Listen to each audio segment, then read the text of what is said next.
नमस्कार। India debate में आप सबका स्वागत है। मैं हूं आशुतोष पाठक। जगदीप धनखड़ के इस्तीफे के बाद देश में अलग-अलग तरह के बाजार गर्म हैं। इस्तीफा लिया, इस्तीफा दिया, किसने कब कम्युनिकेट किया, इस सब पर चर्चा हो चुकी है। हमने भी चर्चा की है, हमने भी आपको बात बताई है। लेकिन सबसे इम्पोर्टेंट बात है कि जगदीप धनखड़ जितना सामने से सादे दिख रहे हैं, सुसभ्य दिख रहे हैं, सुसंस्कृत दिख रहे हैं, उतने वो हैं, सुसभ्य भी हैं, सुसंस्कृत भी हैं, अच्छे इंसान भी हैं, इसमें भी कोई शक नहीं है।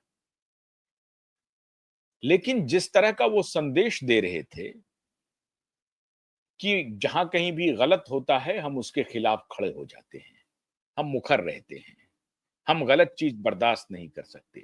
मैंने कल आपको एक वीडियो दिखाया था, जिस वीडियो में उन्होंने कहा था कि ये बड़ा ही कठिन दौर है मेरे लिए। मतलब वो सब कुछ गलत होता हुआ देख रहे हैं और ये उन्हें करना पड़ रहा है। वो चाहते नहीं हैं, उनकी इच्छा नहीं है कि वो गलत होता हुआ देखें, लेकिन उन्हें उन्हें देखना पड़ रहा है। क्यों देखना पड़ रहा है? इसलिए कि वो एक कॉन्स्टिट्यूशनल पोस्ट पर हैं और कॉन्स्टिट्यूशनल पोस्ट पर हैं इसलिए उनकी उनकी ये तड़प है, वो बेचैन हैं। उनके आस-पास हर कुछ गलत हो रहा है और वो सबको वो देखते जा रहे हैं। ये भी गलत हो रहा है कि संसद टीवी की एक कमिटी है, उस कमिटी के 4-5 सदस्यों में से 1 सदस्य वो भी हैं। लेकिन निर्णय सारा जगदीप धनखड़ साहब ले रहे हैं। संसद कमेटी की 4-5 सदस्यों की एक कमेटी है जो कि हाईएस्ट बॉडी है, जो संसद टीवी की कार्यप्रणाली क्या होगी, कैसे चलेगी, उसकी डे टू डे फंक्शनिंग कैसे होगा और उसके लिए किसको ज़िम्मेदार ठहराया जाएगा, किसी का अपॉइंटमेंट कैसे होगा, क्या एडिटोरियल लाइन होगा, क्या नहीं होगा, इस सब पर निर्णय लेने वाली सबसे बड़ी एक कमेटी है। उस कमेटी में स्वयं धनखड़ साहब हैं, राज्यसभा के सभापति हैं, लोकसभा के स्पीकर हैं। आपको याद होगा कि ये 2021 में लोकसभा टीवी और राज्यसभा टीवी का मर्जर हो गया था और ये दोनों मिलकर के संसद टीवी बना था और राज्यसभा और लोकसभा सेक्रेटेरिएट के तरफ से इस टेलीविजन को अनुदान जाता था जिससे कि खर्च चलता था। हाल के दिनों में हुआ ये कि राज्यसभा के सेक्रेटेरिएट से अधिक अनुदान जाने लगा। तो जिसने पैसा देना ज्यादा शुरू किया उनको लगा कि मेरा से ज्यादा हो जाएगा और यही उन्होंने किया भी। कोई बुरी बात नहीं है, लेकिन इसका संज्ञान लेते रहना चाहिए। वो ओम बिड़ला साहब उनके ही प्रदेश के, लेकिन उन पर भारी पड़ता है, क्योंकि उनको लगता है कि ये तो लॉयर रहे हैं, गवर्नर रहे हैं और ओम बिड़ला की तुलना में ये खुद को थोड़े ज़्यादा पढ़े-लिखे मानते हैं। कोई बात नहीं है, मानना भी चाहिए, आप हैं भी। लेकिन ओम बिड़ला लोकसभा के स्पीकर हैं, ये कोई छोटा पद नहीं है। ठीक है, प्रोटोकॉल में आप दूसरे नंबर पे आते हैं, लेकिन एक स्पीकर को भी आप इतना नीचे नहीं दिखाना चाहिए। तो 2 बात रही होगी, एक तो प्रोटोकॉल में ये हमेशा ये प्रोटोकॉल को ये करते रहते हैं क्योंकि ये लॉयर रहे हैं, लॉ ऑफिसर हैं एक प्रकार से, तो इनको इस बात की ज़्यादा फ़िक्र रहती होगी, तो इन्होंने प्रोटोकॉल को ज़्यादा तवज्जो दिया अपने जीवन में। इनको लगता है कि हम राष्ट्रपति हैं, उपराष्ट्रपति हैं, हम प्रोटोकॉल में लोकसभा स्पीकर से ऊपर हैं, इसलिए अगर कहीं कोई कमिटी बनी है जिसमें लोकसभा के स्पीकर भी सदस्य हैं, तो उनकी क्या औकात है? राज्यसभा के सेक्रेटरी जनरल हैं, लोकसभा के सेक्रेटरी जनरल हैं और संसद टीवी के सीईओ हैं। ये 5 सदस्यों की एक कमिटी है, जो कि राज्यसभा को चलाने के लिए निर्णय लेती है, जो कुछ भी निर्णय उनको लेना पड़ता है। लेकिन पिछले कुछ दिनों से निर्णय सिर्फ और सिर्फ जगदीप धनखड़ साहब ले रहे थे और मैं आपको एक और बात बताऊँ कि राज्यसभा, लोकसभा के मर्जर के बाद आज जो संसद टीवी है, उसमें सेलिब्रेशन का माहौल है। कुछ लोग दुखी भी होंगे, लेकिन मोटे तौर पर लोग सेलिब्रेट कर रहे हैं। क्यों सेलिब्रेट कर रहे हैं? क्योंकि धनखड़ साहब एडिटर इन चीफ की तरह एक्ट करने लगे थे। खैर, ये तो इनका व्यवहार था धनखड़ साहब का, एक पद पर बने रहते हुए और एक मीडिया से संबंधित जो उनका उनकी कार्यप्रणाली थी, उसकी बात मैंने आपको बताई। बात बहुत है और ये घटनाक्रम इतना तेजी से बदला है, इसकी पटकथा बहुत पहले से लिखी जा रही थी। ये यूं ही मुलाकातों का दौर शुरू नहीं हुआ। मैंने जो कल आपको वीडियो दिखाया था जिसमें बड़ी बेरुखी से और इसे आप कह सकते हैं कि एक कॉन्स्टिट्यूशनल पोस्ट पर बैठे हुए व्यक्ति की अपने ही सरकार की जिस प्रकार से वो आलोचना कर रहे हैं, आलोचना करते, अगर वो इसका कोई पॉलिटिकल मैसेजिंग करना चाहते थे तो प्रधानमंत्री को संज्ञान में दे देते कि साहब मैं इस तरह की बात बोलने वाला हूं और कृषि मंत्री को भी बोल देते कि मैं ऐसा बोलूंगा लेकिन इसका कोई ज्यादा महत्व नहीं है, ये अंततः मैं किसानों को लुभाने के लिए मैं बोल रहा हूं और किसान के तरफ से कोई हमारा दिखे कि भाई हमारी सरकार संवेदनशील है इसलिए मैं इस तरह का बयान दूंगा। लोग इस तरह की बातचीत होती रहती है पॉलिटिकल पार्टी में और खास तौर से जब अपनी सरकार के खिलाफ कहीं पर कोई सार्वजनिक बयान देना हो तो निश्चित रूप से एक कंसेंसस बना करके लोग देते हैं, इसकी चर्चा पहले हो जाती है कि इस तरह का अगर मैं बयान दूं कभी तो उसे आप अन्यथा ना लें या अगर इन्होंने मान लीजिए कोई कंसेंसस नहीं बनाया और उन्होंने इस तरह का बयान दे तो बाद में वो आकर के बोलते थे कि नहीं, नहीं, ये तो मेरे दिल की बात थी, इसका आप किसी भी रणनीति से या मेरे मन में कोई ऐसी इच्छा है, ऐसा नहीं है। मैं एक किसान का बेटा हूँ और ये दर्द है, इसलिए मैंने ऐसा बोला है, लेकिन मैं अपने सरकार के साथ चट्टान की तरह खड़ा हूँ और अगर आपको लगता है कि इतनी भी आलोचना नहीं करनी चाहिए अपनी सरकार की, तो ठीक है, आगे से हम आलोचना नहीं करेंगे। या अगर आप इस मुद्दे पर मुझे हटाना चाहते हैं तो हटा दीजिए, लेकिन मेरा सरकार को अपमानित करने का नहीं था। मैं एक भाव जो मेरे मन में था और जो देश का भी भाव है मोटे तौर पर, किसानों की अवहेलना हो रही है, किसानों की स्थिति अच्छी नहीं है, ये बात सही है। आपने कोई गलत बात नहीं कही थी। लेकिन कहने के जो तरीके हैं, कैसे कहेंगे, कंसेंसस कैसे बनाएँगे, इस पर कोई आपत्ति नहीं होगी, सरकार में कोई आपका विरोधी नहीं होगा। और खास तौर से प्रधानमंत्री आपके विरोधी नहीं होंगे और जो दूसरे नेता हैं वो आपका विरोधी नहीं बनेंगे। इसके लिए आपको ही प्रयास करना चाहिए था, आपने कोई प्रयास नहीं किया। तो ये साबित करता है कि मन में चाहे जो भी पीड़ा रही हो किसानों के प्रति, आपने जो कुछ भी स्टैंड लिया, डंके की चोट पर लिया और आपके मन में कोई संशय नहीं था, कोई डर नहीं था, कोई भय नहीं था कि सरकार हमारे खिलाफ क्या बोलेगी, नहीं बोलेगी। ये सब हुआ क्यों मित्रों? ये पटकथा एक दिन की नहीं है। 18 जुलाई को धनखड़ साहब संसद टीवी के दफ्तर पहुंचे थे। वहां किसी बात को लेकर के कोई चर्चा हो रही थी। उसमें कुछ देर तक वो रुके संसद टीवी में, वहां के कर्मचारियों से बात की, बहुत सारी एडिटोरियल मुद्दों पर चर्चा हुई। जैसा कि मैंने आपको बताया कि वहां के कर्मचारी वगैरह कहते रहते हैं कि जगदीप धनखड़ साहब एक एडिटर की भूमिका में हमेशा दिखते लगे थे अभी पिछले कुछ दिनों से। तो उनकी चर्चा हुई, बात हुई, कुछ असंतोष था। उन्होंने कहा कि 20 तारीख को 2 दिन बाद आप सभी आमंत्रित हैं हमारे घर पे, आइए, भोजन कीजिए, लंच करेंगे हम लोग साथ में। 20 तारीख को रविवार थी, 21 तारीख को सर्वदलीय बैठक थी और 21 से ही संसद की शुरुआत थी, मॉनसून सेशन शुरू हो रहा था। अब 20 जुलाई को रविवार के दिन अपने घर पे उन्होंने जिनको आमंत्रित किया, उनको भोजन कराया जा रहा था, भोजन किया गया, कराया जा रहा था। अब ये जो निवास है राष्ट्रपति महोदय का, आपको अगर आप लोग दिल्ली से परिचित होंगे तो मौलाना आजाद रोड हुआ करता था, जो कि विज्ञान भवन के कॉर्नर वाला इनका ये पहले राष्ट्रपति उपराष्ट्रपति का बंगला होता था। अब उपराष्ट्रपति का बंगला बिल्कुल बदल गया है। अब उपराष्ट्रपति एन्क्लेव के नाम से ये बंगला तय हो गया है कि वहां पर उपराष्ट्रपति रहेंगे। जो कोई भी उपराष्ट्रपति बनेगा अब उसी बंगले में रहेंगे, ये तय हो गया है। जैसे प्रधानमंत्री निवास हुआ है वैसे ही ये सेंट्रल विस्टा बनने के बाद ये सब तब्दीलियां हुई हैं। अब उसी बंगले में पार्टी थी, उसी बंगले में लोगों को आमंत्रित किया गया था और भोजन कर रहे थे। लेकिन अगर आपने किसी को आमंत्रित किया है भोजन पर,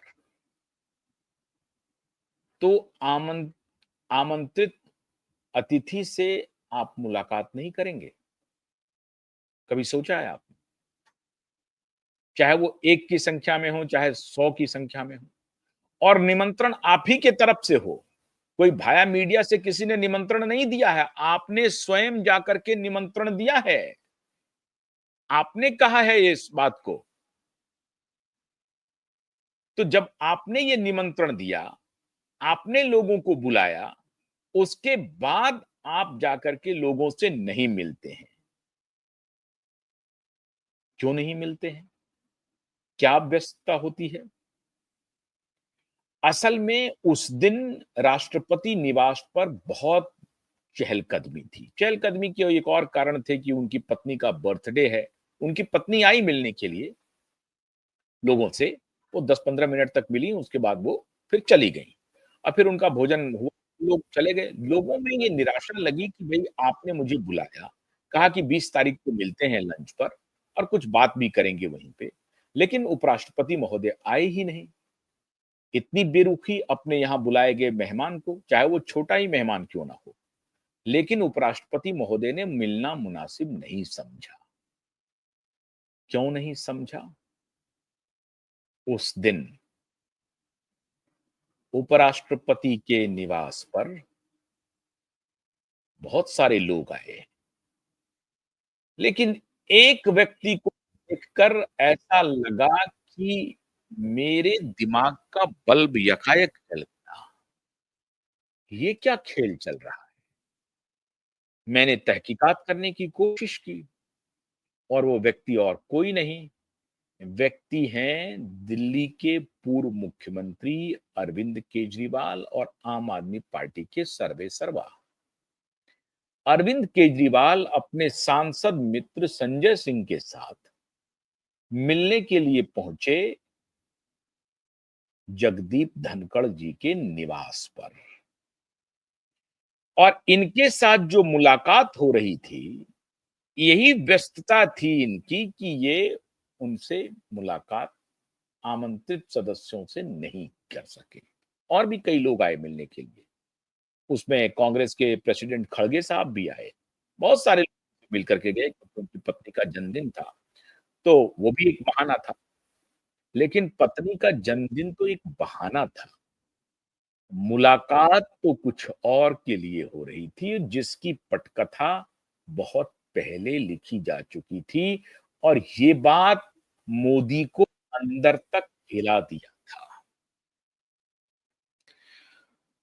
चौधरी देवीलाल के साथ अपनी राजनीतिक यात्रा शुरू करने वाले कांग्रेस की गोद में बैठे और कांग्रेस में जितनी बात बनानी थी उतनी बात बनाई, अपनी पोजीशन बनाई। उसके बाद देखिए, मित्र हों चाहे कुछ हों, दिल्ली के पावर गैलरी में बहुत बड़े सेटर गेटर थे माननीय अरुण जेटली जी, भारतीय जनता पार्टी के बड़े सेटर गेटर। उनका उनकी चौकड़ी लगती थी शाम को, और देश के तमाम अखबार के एडिटर्स उनके साथ बैठते थे और चाय पर चुस्की लेते थे, और उसके बाद ये तय होता था कि भाई आज की लीड खबर क्या होगी या कल की लीड खबर क्या होगी। कभी लोधी गार्डन में मिलते थे, कभी कॉफी हाउस में मिलते थे, कभी खान मार्केट में मिलते थे, कभी अपने बंगले पर मिलते थे, वो अपने कभी आईआईसी में मिलते थे, कभी हैबिटेट में मिलते थे।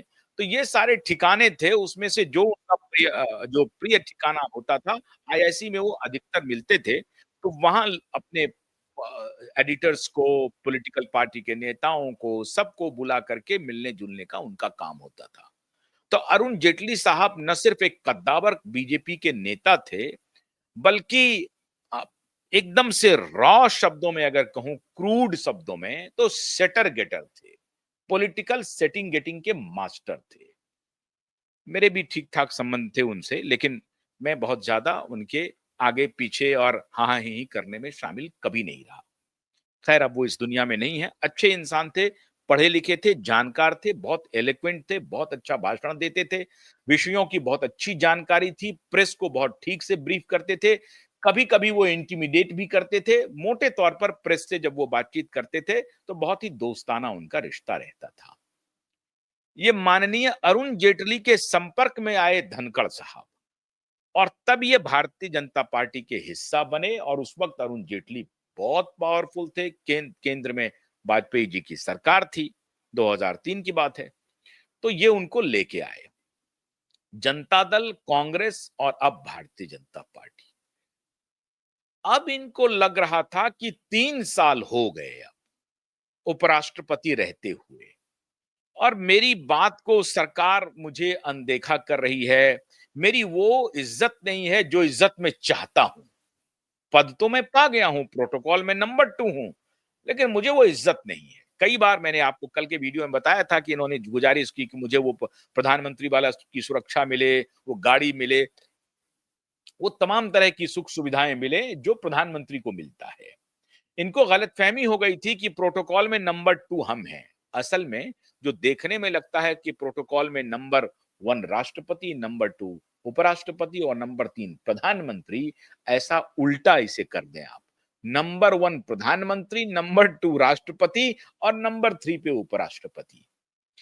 ये लिखित में नहीं, प्रोटोकॉल में तो वही है, लेकिन अलिखित जो होता है, क्योंकि ये एडमिनिस्ट्रेटिव हेड यही है, संवैधानिक प्रमुख वो हैं, एडमिनिस्ट्रेटिव प्रशासन के प्रमुख प्रधानमंत्री होते हैं और जो प्रशासनिक प्रमुख प्रमुख होते हैं, वही एक प्रकार से संवैधानिक प्रमुख को कंट्रोल भी करते हैं, नियंत्रित भी करते हैं। ये शायद इनके दिमाग से बात निकल गई और इनको लगा कि संवैधानिक प्रमुख के बाद में दूसरा संवैधानिक प्रमुख हूं, मेरी चलनी चाहिए। तो पिछले कुछ दिनों से ये सरकार से चल रहे थे नाराज। अब मैं आज आपको बताना चाहता हूं कि वो किसान का जो भाषण दिया गया, वो आउट ऑफ ब्लू नहीं था। वो on the spur of the moment एक भाषण वो देने लगे, ऐसा नहीं था। बहुत सोची समझी स्ट्रैटेजी थी जगदीप धनखड़ साहब की।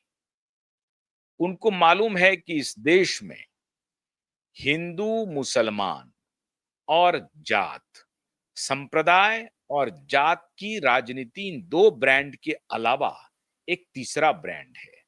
अनएम्प्लॉयमेंट भी उस तरह से ब्रांड नहीं बन सका। वो तीसरा ब्रांड है किसान और किसान अभी भी वो ब्रांड बना हुआ है। मतलब किसान एक ऐसा शब्द है जिसमें बेरोजगार भी शामिल हो जाते हैं, डेली मजदूर भी शामिल हो जाते हैं, कामगार भी शामिल हो जाते हैं, स्किल्ड लेबर भी शामिल हो जाते हैं, सारे शामिल हो जाते हैं। किसान एक बड़ा ब्रैकेट है, उसके अंदर में ये छोटे-छोटे ब्रैकेट शामिल हो जाते हैं। उसमें बेरोजगार, युवा शामिल हो जाएंगे, skilled labour, non skilled labour सारे शामिल हो जाएंगे और ये मिला करके एक बहुत बड़ा वर्ग तैयार होता है। किसान के बेटे अधिकारी हैं, किसान के बेटे बिजनेस कर रहे हैं, किसान के बेटे प्राइवेट नौकरी कर रहे हैं। तो किसान जो शब्द है वो अभी ओब्सोलीट नहीं हुआ है भारतीय राजनीति से या भारतीय डेमोक्रेटिक सेटअप से। किसान शब्द जो है वो पूरी तरह से एग्जिस्ट कर रहा है। नहीं कह सकते हैं कि भारत गांव का देश है, क्योंकि बड़ी तेजी से शहरीकरण हो रहा है और टायर 1, टायर 2, टायर 3 सिटीज का विकास हो रहा है। तो भारत पूरी तरह से गांव का देश है, ये कहा नहीं जा सकता है, जो आज से 20 साल पहले कहा जा रहा था। लेकिन भारत गांव का देश अभी भी बरकरार है। कम से कम 60% से अधिक आप ये मान के चलिए हमारा एग्रेरियन इकोनॉमी है। पहले तो 80-90% तक थे, अब वो घट करके 60-65% तक आ गया है। फिर भी 60-65% किसान शब्द जो है वो वैल्यू रखता है।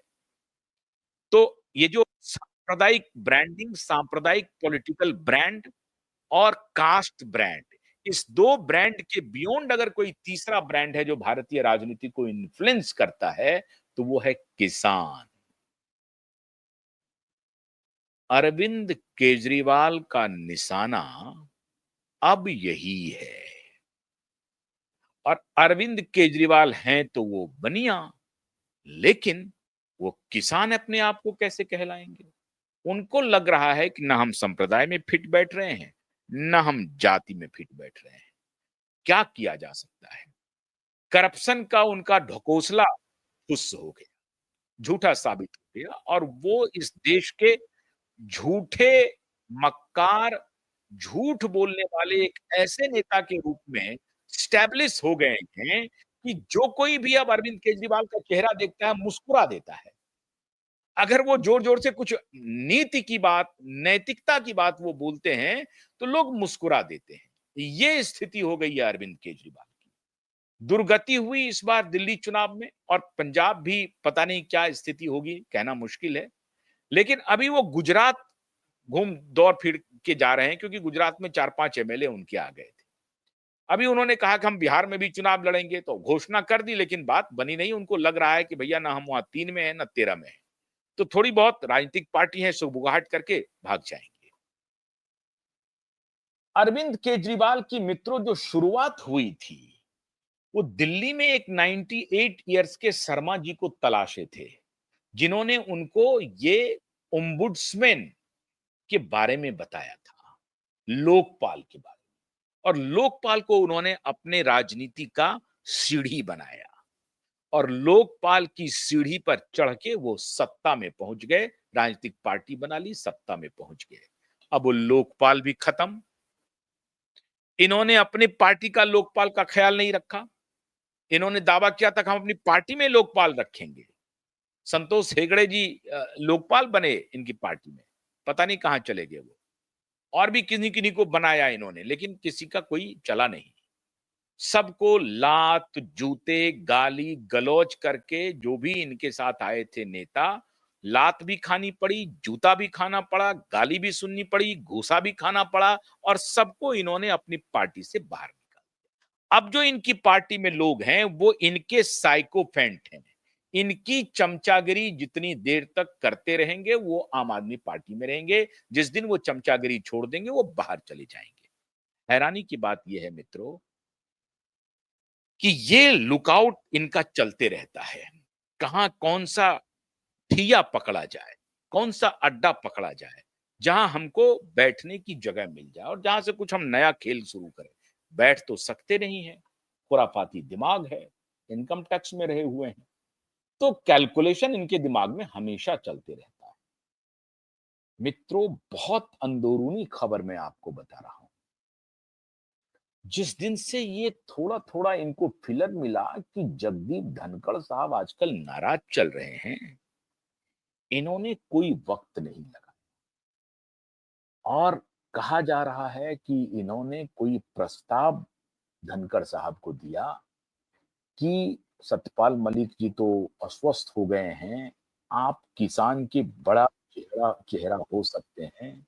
अब चौधरी चरण सिंह की तरह कोई नहीं है, चौधरी चरण सिंह का जो बेटा है जयंत उन्होंने तो सरेंडर कर दिया है। मुलायम सिंह का बेटा वो अलग राजनीति में लगा हुआ है, वो भी हिंदू मुसलमान और इसी के चक्कर में है और पीडीए चला रहा है, जात और संप्रदाय दोनों का क्लब करके चला रहा है। तो किसान का कोई नेता नहीं। आप अगर किसान का नेतृत्व अपने हाथ में ले लें, तो हमारी पूरी पार्टी आपके पास खड़ी हो जाएगी। कांग्रेस पर भरोसा नहीं हुआ धनखड़ को। कांग्रेसी जानते हैं धनखड़ को, भाजपाई भी जान गए, जनता दल वाले भी जान गए हैं। तो अब इनको लगा कि अच्छा ये नया खिलाड़ी मार्केट, तो नए खिलाड़ी के साथ हम कुछ राफ्ता बना सकते हैं और नई खिलाड़ी ने प्रलोभन और प्रपोज़ल दोनों दे दिया। प्रपोज़ल ऐसा था जो प्रलोभन था।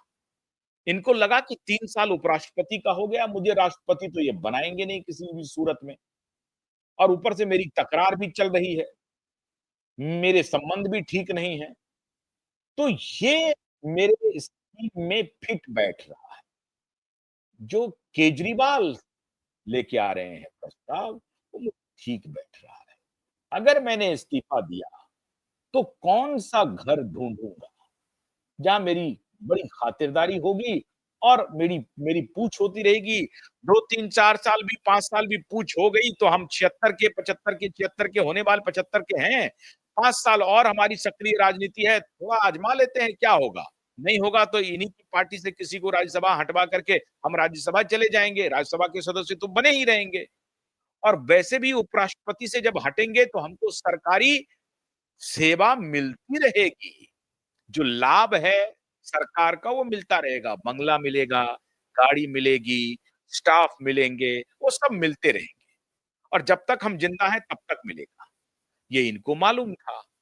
तो काहे के लिए हम कोई प्रोटोकॉल में जाएँ, ना जाएँ, एडी वेंस आएँ और जेडी वेंस आएँ और जेडी वेंस के साथ हमारी मुलाकात क्यों नहीं कर पाई, तो विदेश मंत्री ने हमें ब्रीफ क्यों नहीं किया, इस तकरार में हम क्यों पड़े? हमें अभी इतना बड़ा बंगला मिला हुआ है, इससे छोटा 8 कैटेगरी का हमको बंगला मिल ही जाएगा। स्टाफ भी मिल जाएगा, गाड़ी भी मिल जाएगी, शांति से रहें, अस्वस्थ भी हैं, ओपन हार्ट सर्जरी भी हो गया है। इस बीच में कोई नया रास्ता भी तलाश लेते हैं अपन। ये इनके स्कीम में बात आई है, ये विश्वस्त सूत्र बता रहे हैं।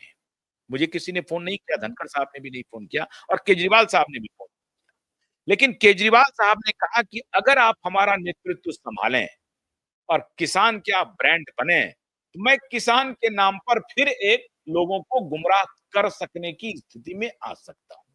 आप आगे में खड़े रहेंगे, पीछे में मैं खड़ा रहूँगा और किसान को जो कोई रास्ता नहीं मिल रहा है क्योंकि ना तो किसान के कांग्रेस है, ना ही किसान के भाजपा है, किसान के मुलायम नहीं है, किसान के लालू नहीं है, किसान का कोई नहीं है। किसान का हम एक पार्टी बन करके इमर्ज कर जाएँगे और गाँव-गाँव हम ये माहौल बना देंगे। अगर आप ये मेरा प्रस्ताव मानें। मैं किसान हूँ नहीं, तो मुझे किसान उस रूप में स्वीकार करेगा नहीं, तो मैं पीछे में रहूँगा पर्दे के। मतलब स्टेज पर भी मैं आपके साथ रहूँगा, लेकिन पीछे में रहूँगा, आगे आपको रखूँगा।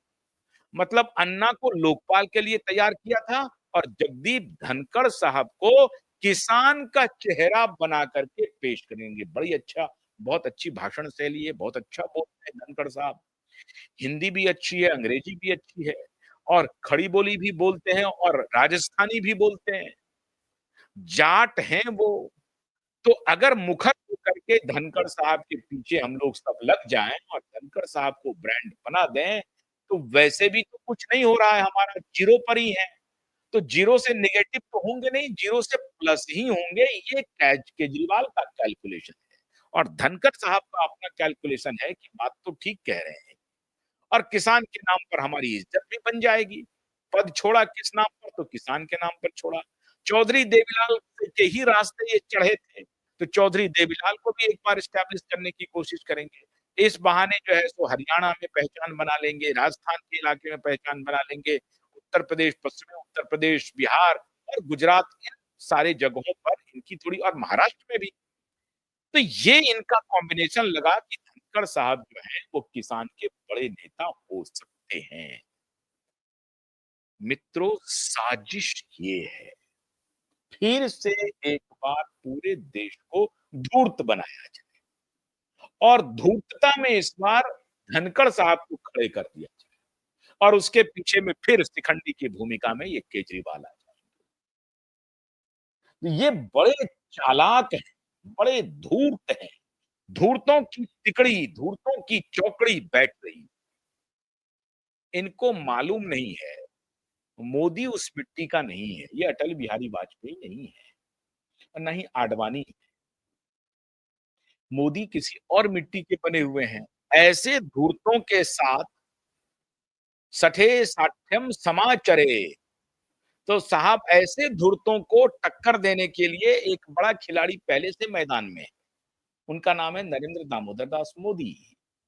तो नरेंद्र दामोदर दास मोदी को इस सारी बातों का अनुभव हो चुका है। पता चल चुका है कि खेल क्या चल रहा है और इस खेल को ये आगे बढ़ा सकते हैं। आज तक आपने ये एनालिसिस अभी तक धनखड़ के इस्तीफे के बाद किसी टेलीविज़न चैनल पर कहीं भी आपने नहीं देखा होगा। खेल असल में ये है मित्र और ये बात बहुत कम लोगों को मालूम है कि ये जो मुलाकात हुई है, ये अनायास नहीं हुई है। इस मुलाकात के बहुत सारे मायने हैं और कांग्रेस को भी सतर्क रहना चाहिए। भाजपा तो सतर्क है ही, कांग्रेस वाले भी सतर्क हो जाएँ। ये बड़े चालाक हैं केजरीवाल। ये भारतीय राजनीति में जिस क्या-क्या प्रयोग करेंगे अभी कहना मुश्किल है। तो सारे लोग सतर्क रहें। ये फिर से धूर्त बनाएँगे, किसान के नाम पर बनाएँगे और किसान भाई भी सतर्क रहें कि आपके जीवन को उठाने के लिए ये तो कभी भी आपका साथ नहीं देंगे। हाँ, आपको सीढ़ी के रूप में ज़रूर इस्तेमाल करेंगे। और अगर यही बात रहती तो किसान के नेता बनकर के संघर्ष करते। जगदीप धनखड़ साहब नहीं किया, बंगाल के गवर्नर थे, गवर्नर का मलाई खाया। अब ये उपराष्ट्रपति हैं, इनको बंगला भी चाहिए, गाड़ी भी चाहिए, सब कुछ चाहिए इनको। राज्यसभा टीवी पर दबदबा भी चाहिए, प्रोटोकॉल भी चाहिए, सिक्योरिटी भी चाहिए। तो ये किसान के नेता नहीं हैं। हाँ, झाड़-पोंछ करके इनको ब्रांड बना करके पेश किया जाता है किया जा सकता है और इसकी सुपारी अब नई इन्होंने इनको मिली है केजरीवाल जी की तरफ से। अब सारे लोग सतर्क रहें, मेरा काम है आपको सतर्क करना। आप सतर्क हो जाएँ, साजिश बहुत गहरी है, बड़ी है, साजिश को समझें, होशियार रहें, शिकारी आएगा, जाल बिछाएगा, दाना डालेगा, तुम भूल से उसमें फँसना नहीं। बहुत-बहुत शुक्रिया, नमस्कार।